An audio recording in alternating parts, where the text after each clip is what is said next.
Three.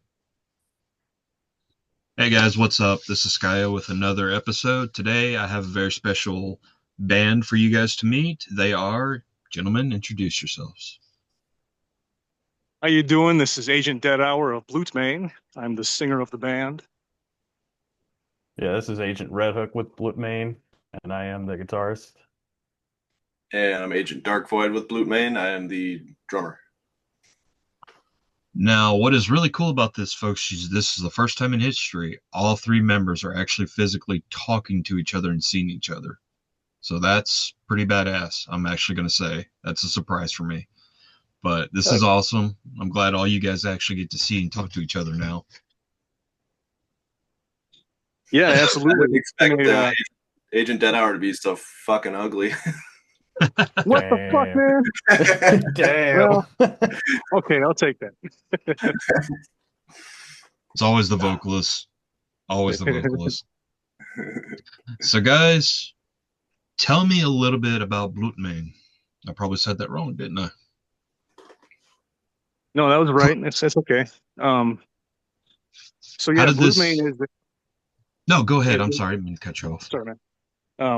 BlutMåne is a remote project that began with the guitar player and myself. We found a Facebook Red looking for demo work to do kind of baseline introductory, just for fun kind of shit. And we had the first song, Night House, which is the title track on our first EP, come through.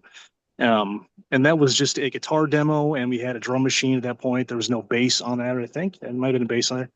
But we started out just kind of doing an experiment, if you will, to kind of keep things going, keep things alive. The music scene where I'm personally at is pretty sparse, which is why I was looking for that kind of thing to begin with, and I believe that resonates with Agent Red Hook as well. So we took the process and kind of developed it as we went, as a studio project, and it snowballed into 2 songs, into 7 songs, the first EP, and now we're signed to a fucking label. We've got cool shit like this happening, and we have a second EP in the works currently, so it's fucking rad. Nice. So you guys met through a Facebook thread, basically. Yeah, Yes. it's pretty much how Brian described it. A couple years ago now at this point, hard to believe that I purchased some drum machine software, and I figured I'd finally start giving some songwriting a try.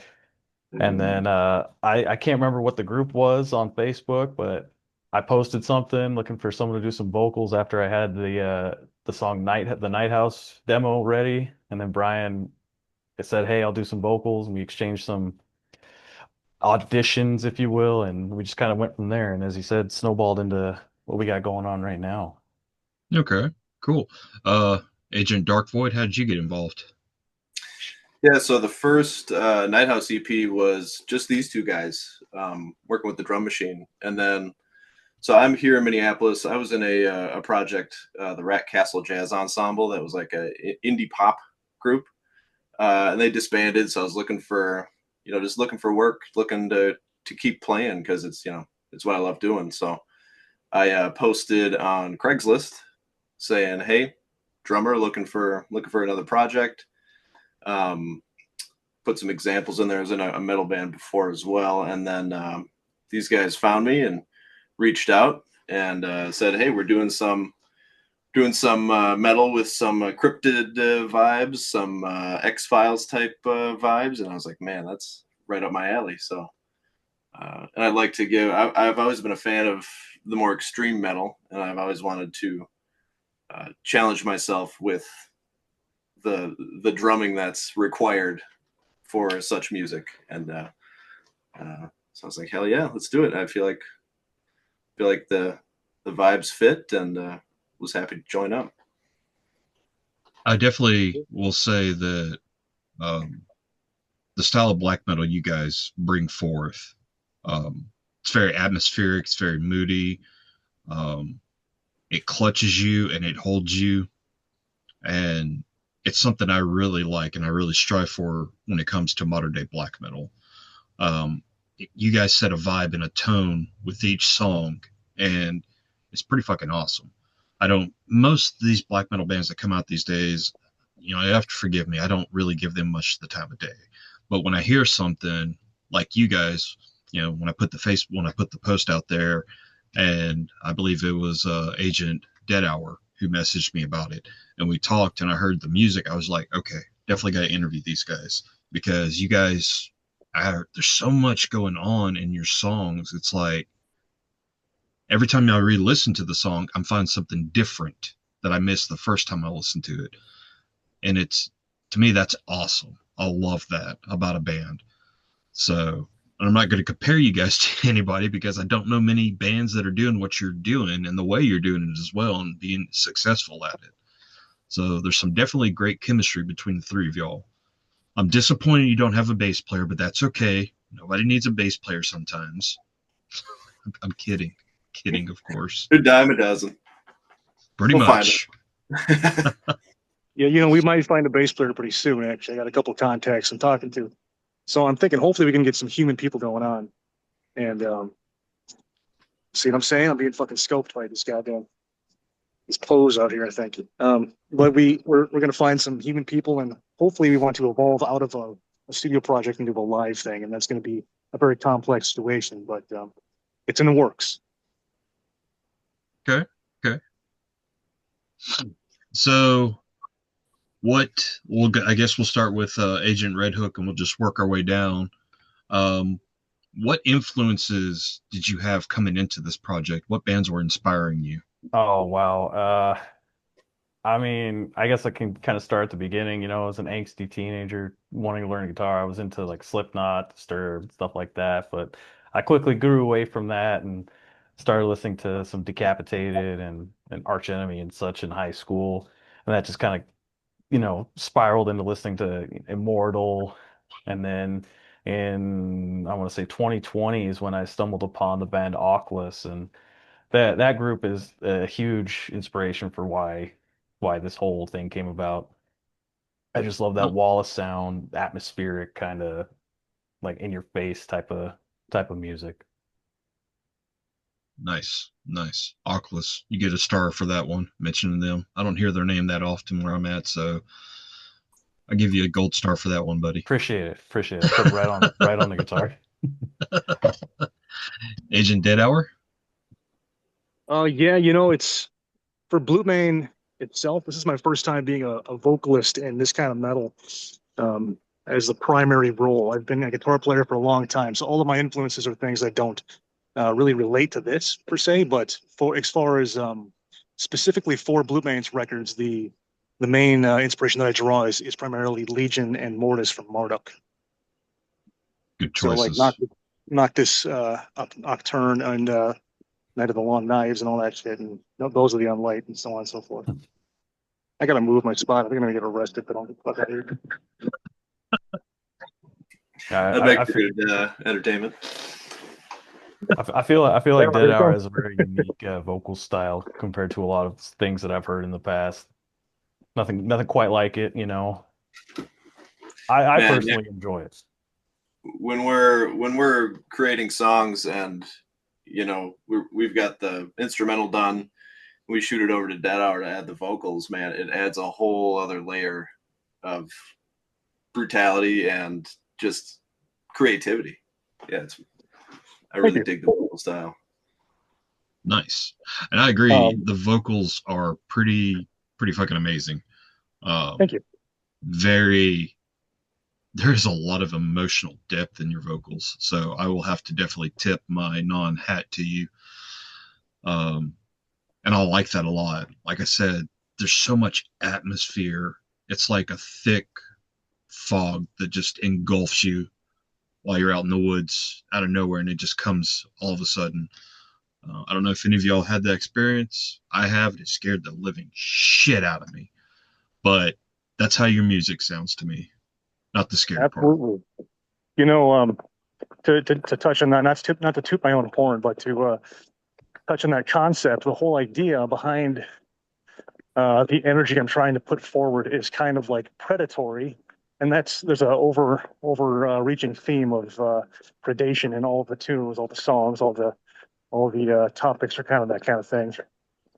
So the high shrieking and the false chord stuff and all the lows are all kind of based on what I would think of whatever monster the song is about. What would they sound like if you were to talk to them?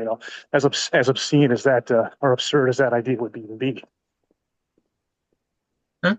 I don't think that's obscene or absurd. You guys are shooting for something completely different. So keep doing what you're doing, and there's always room to evolve, which is the best thing. So, uh, Agent Dark Void, what bands inspired you when it comes to this? Yeah, I mean, going back, Metallica was, when I was like 16, was just I couldn't get enough of it. And I slowly kind of evolved into more dissonant, more brutal stuff. I mean, Arch Enemy, Agent Red Hook mentioned that was a big part of my early metal upbringing as well. That slowly kind of morphed into I don't want to say more interesting bands, but just weirder shit like Atheist, uh, Suffocation, Death. Specifically, I feel like Death, the later Death albums like Symbolic and Sound of Perseverance are super influential to me. Gene Hoglan on is just phenomenal, and Chuck Schuldiner, I believe, wrote the drum parts for those albums, and you can tell they were written by a guitar player because they're just like he had a frame of mind that was not that of a drummer. He was not constrained by what a drummer thought that they could do for those albums, and that just those drum tracks on those albums are just phenomenally creative and just really interesting shit, and but being consistent at the same time. So that really influenced me for this project. Nice, nice. So tell me a little bit about the band's concept. We're using agent names, very X-Files type.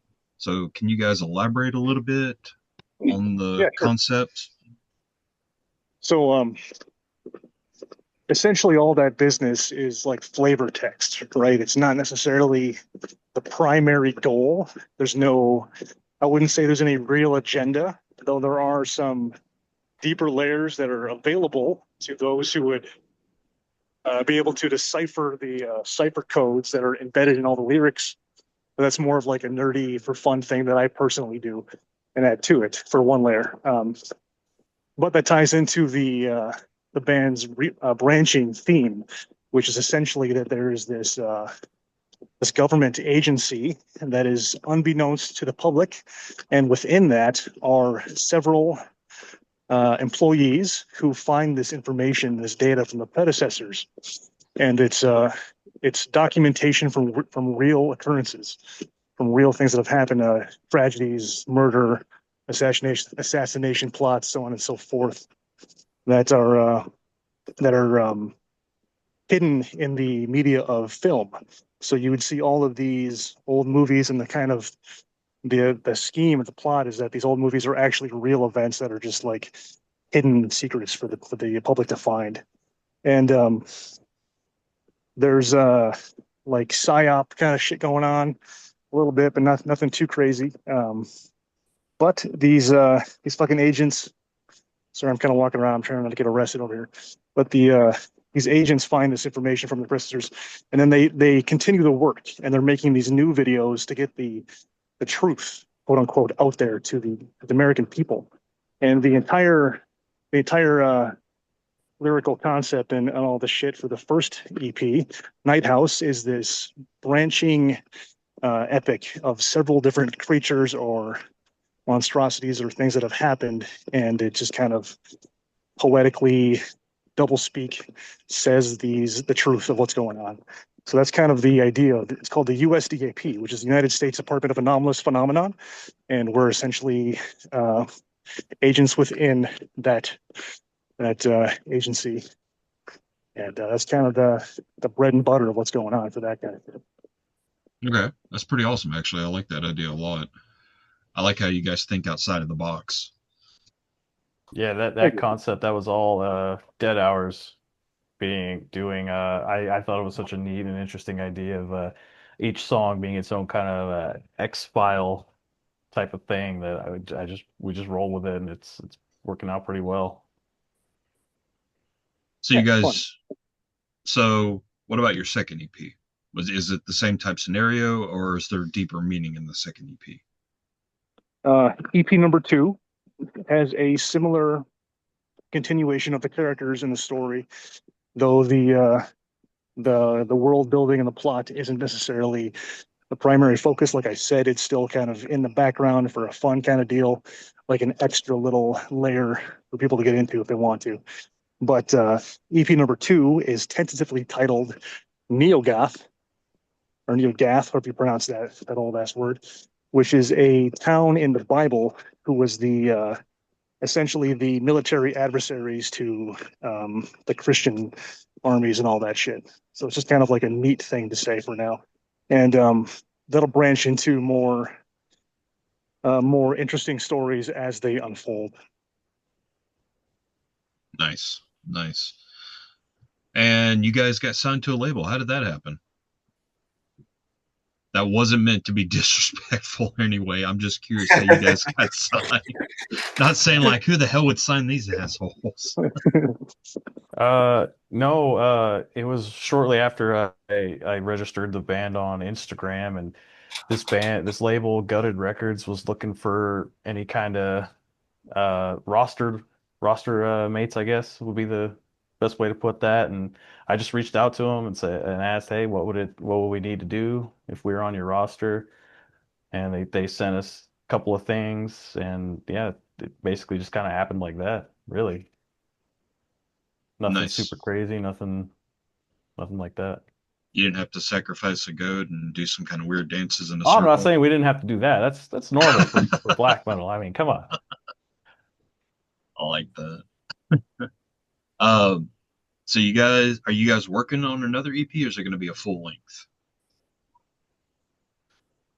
Hard to say. Right, I mean, right now, I think we have 4 or 5 songs right now. And I mean, music is always being written, but it's hard to say if it's going to make it onto this a specific release from my viewpoint anyway, compared to another one. Okay. All right. Yeah, I would say that we would likely like to do more than we currently can, but there's quite a few restrictions given the there's kids going on, there's work happening, and it's a remote project, so we have um, a lot of setbacks that a live project would normally not have.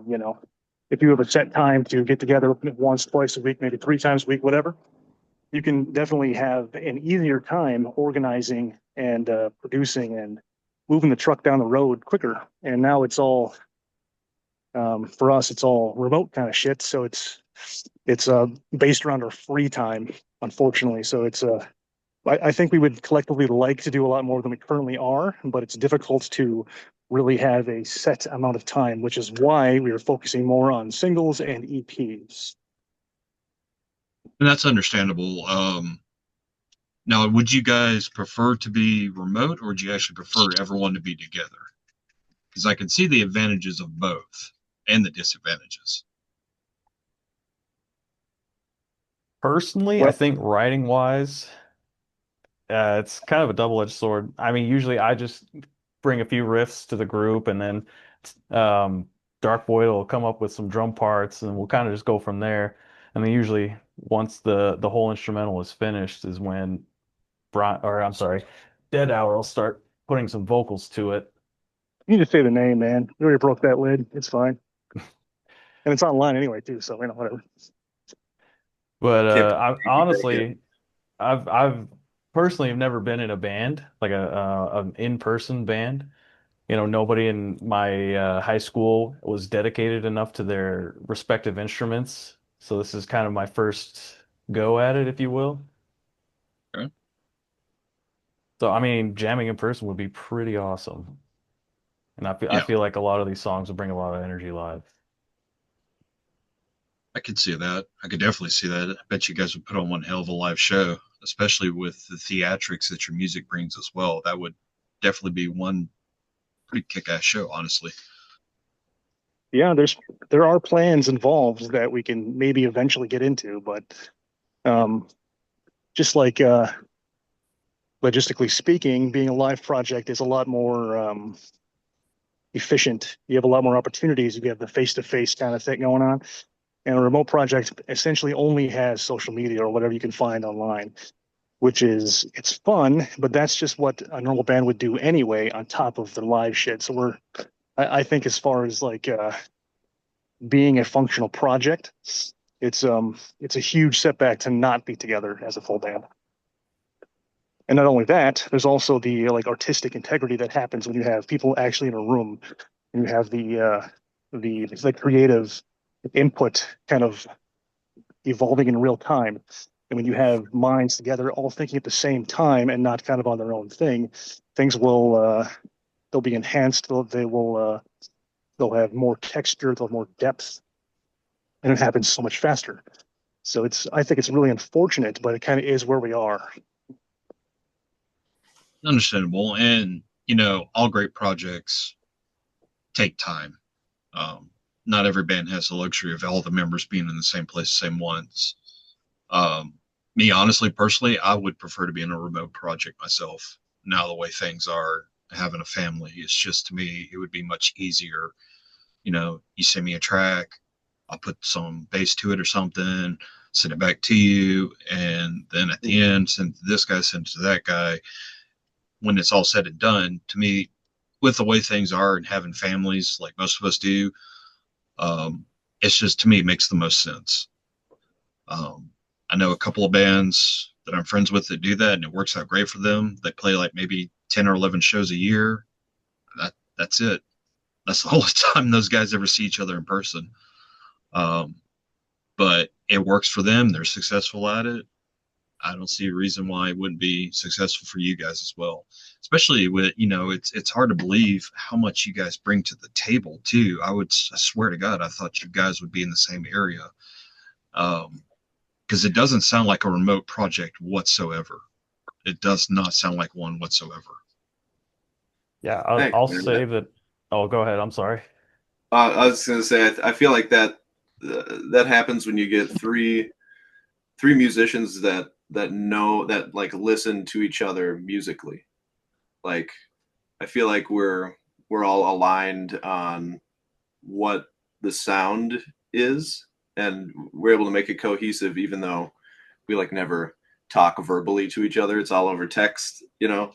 And it's but I mean, like when I'm listening to a guitar track from Red Hook, it's like okay, I think I know what'll work with this, and I think we all kind of just instinctually know through the language of music what works. Nice.